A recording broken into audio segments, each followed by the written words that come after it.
आज आपण शिकणार आहोत एक राजा आणि एक मंत्रीच्या कहाणीमधून। नेहमीप्रमाणे राजा आपल्या तलवारीची प्रॅक्टिस करत असतो। प्रॅक्टिस करत असताना राजाला त्याची तलवार लागते।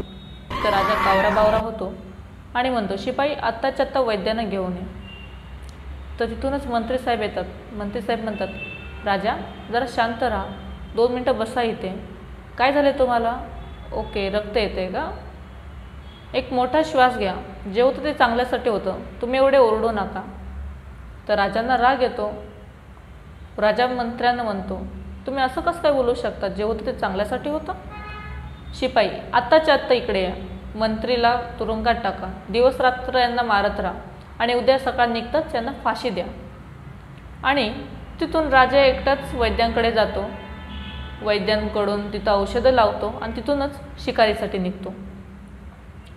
तिकडे काही आदिवासी लोक त्यांना एक नर बळी द्यायचा असतो आणि तो बली देण्यासाठी कुणाला तरी शोधत असतात।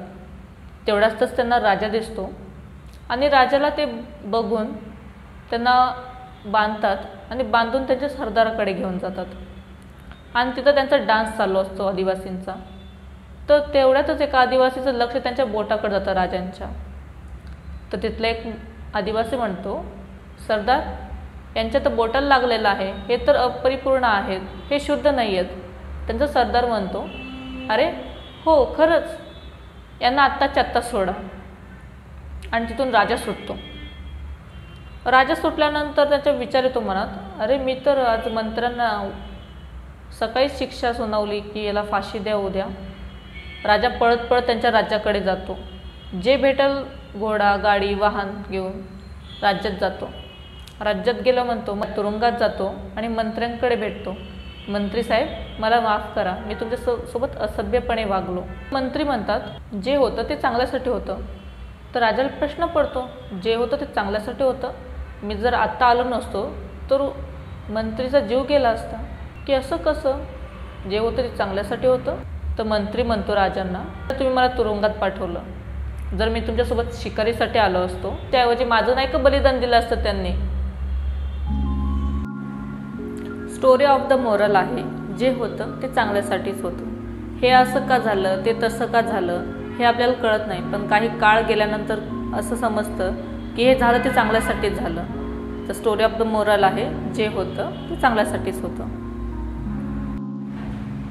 आपला एक सेल्फ रिअलायझेशन म्हणून कोर्स आहे, याची डिटेल्स मी तुम्हाला स्क्रीनवर शेअर करत आहे। आपली वेबसाईट पण आहे, तर तुम्ही एकदा विजिट करा।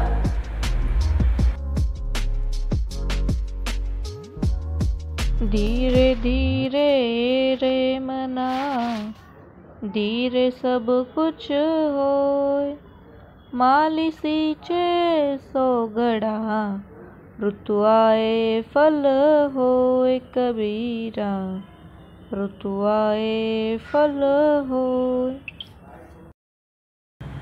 या दोहाचा अर्थ असा होतो की धीरे धीरे रे मना, धीरे सब कुछ होय, माली सीचे सोगडा, ऋतु आए फल होय।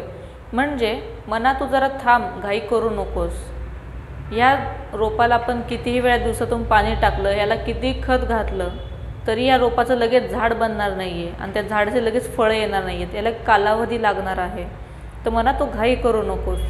तर या दोहामधून आपण असं शिकतो की पेशन्स ठेवणं हे खूप महत्त्वाचं आहे। पेशन्स ठेवा